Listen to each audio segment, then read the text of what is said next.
Ngayon ang alis namin mula dito sa Toronto, Canada, papuntang Osaka, Japan.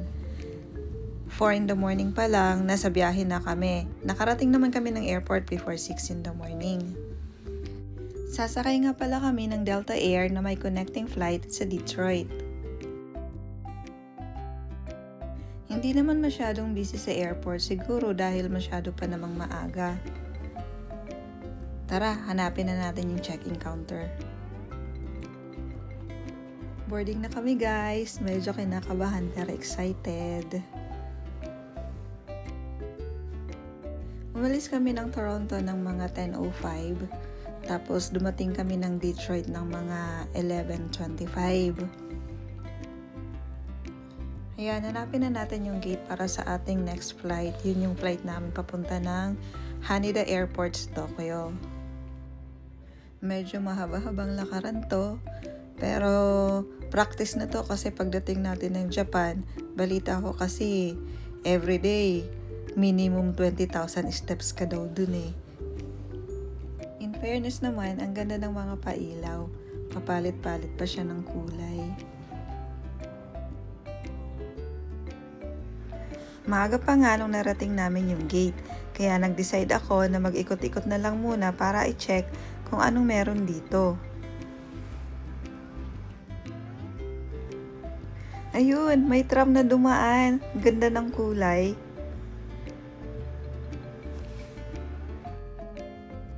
Yay! Magte-take off na kami. Nagsasalita na yung pilot. Legit yung saya pag kayong nagsasalita na yung pilot tapos wala nang paparating na passenger kasi ayan solo ko yung row na yun. Wala akong katabi. After 2 hours, nag-serve na sila ng first meal. Ang pinili ko pala ay beef stew. Yung isa kasi hindi ko kabisado kung anong lasa nun eh. Mahabang biyahe to, kaya tulog na lang muna ako. 30 minutes na lang daw magla-landing na sabi ng pilot. Kaya lilipat ako ng magandang view dun sa may bintana. Ito kasi yung dahilan. Ito ang inaabangan ko talaga. Ang unang sulyap ko sa Mount Fuji. O, diba?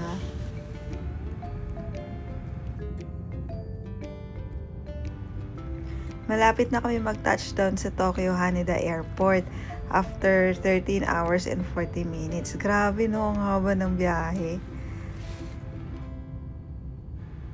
So, after pala ng immigration, kinuha na namin yung aming luggage and then mag-check-in kami para sa aming last flight papuntang Kansai Airport. Nag-land kami ng 5:45 p.m. tapos yung last flight namin 8:55 p.m. pa. So, marami pa kami ng time. Kaya, kumuha muna kami ng Welcome Suica IC card kasi yun yung gagamitin naming pangbayad pagka sasakay kami ng train, ng bus, ng subway, or ng monorail. Tsaka nagpunta pala kami sa tourist information kasi nagko-collect kami ng mga stamp dito sa Japan. Maaga pa pala nung nahanap namin yung gate. Kasi pagdating namin, ang dami ng tao, akala nga namin flight na namin. Yun pala, papuntang Fukuoka yung sinusundan naming flight. Kaya nanginain muna kami dito.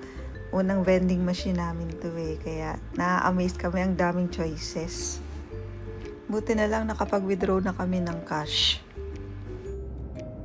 8:55 na ng gabi. Actually, nilalabanan ko na lang talaga yung antok ko dyan eh. Pero yung kasama ko, bagsak na siya eh. 10:50 nang dumating kami dito sa Welcome to Kansai na poste na yan. Grabe, ang haba ng biyahe. Kaya, pagkakuha ng maleta namin, diretso agad kami sa labas kasi sa labas may sakayan na dun ng mga bus. Yung bus na yan, bound to Umeda.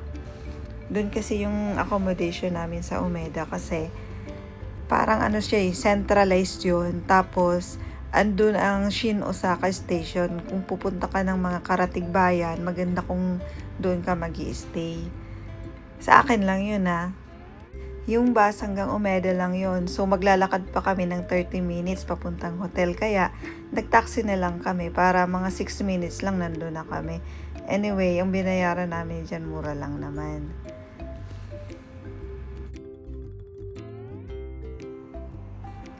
Welcome to Premier Hotel Cabin President Osaka. Naks, dito nga pala kami mag-i-stay ng 6 nights. Nung binuko nga pala to, kasama to dun sa sa airfare. Binuko siya as package. Kaya medyo maganda-gandang deal.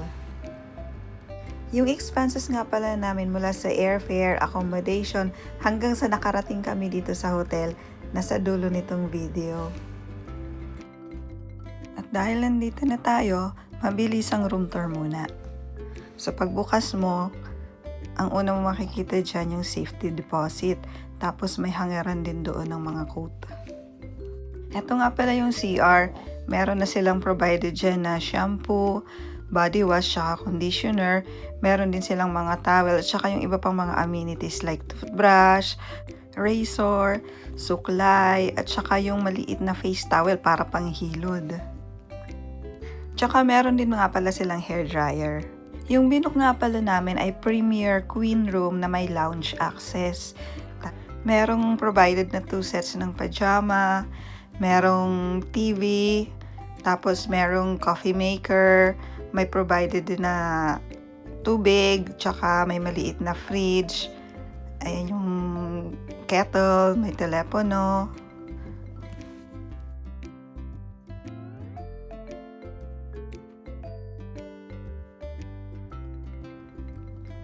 Yung pajama nga pala, free size. So, bali, isang size ng pang babae, isa din size ng panlalaki. Yung room nga pala namin ay nasa 11th floor. So, lahat ng mga room na may lounge access nasa higher level. Ayan yung view namin sa labas, oh.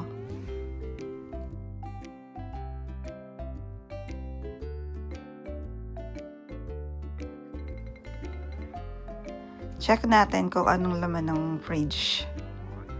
Ito, ano ba to? Hindi ko mabasa eh. Parang naman siyang iced tea.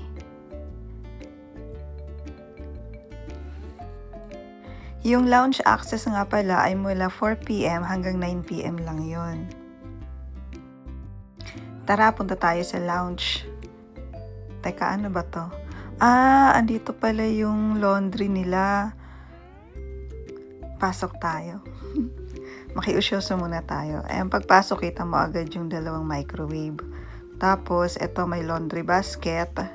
Actually, yung mga sulat pala nila, may English translate din naman. Tapos may mga pa-announcement sila dyan sa frame. Ayan yung dalawang microwave. Kaya pala walang microwave sa room kasi nandito sa sa iisang lugar. And then may vending machine, may ice machine, tapos may washer.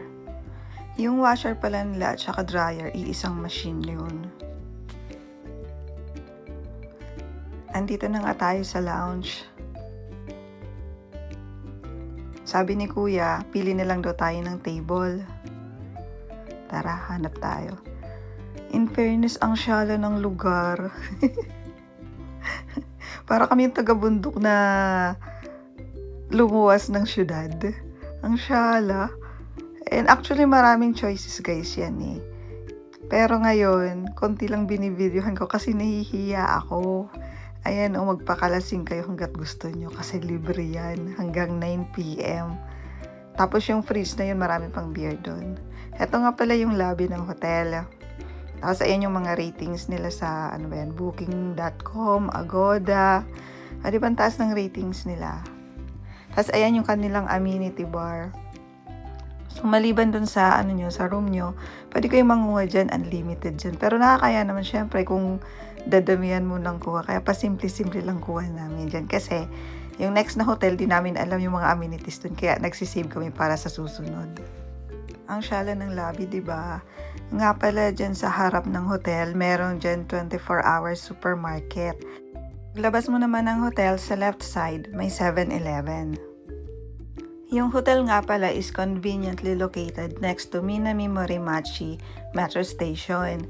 Kaya madali lang mag-commute kasi yung train station nandiyan lang sa may malapit. At saka yung yung nga palang Suica card na pinurchase namin while we were in Tokyo. Yun yung ginagamit naming pambayad kasi tap lang kasi siya, madali lang. Eto na nga pala yung mga expenses namin in Canadian dollars. Thank you for watching, guys!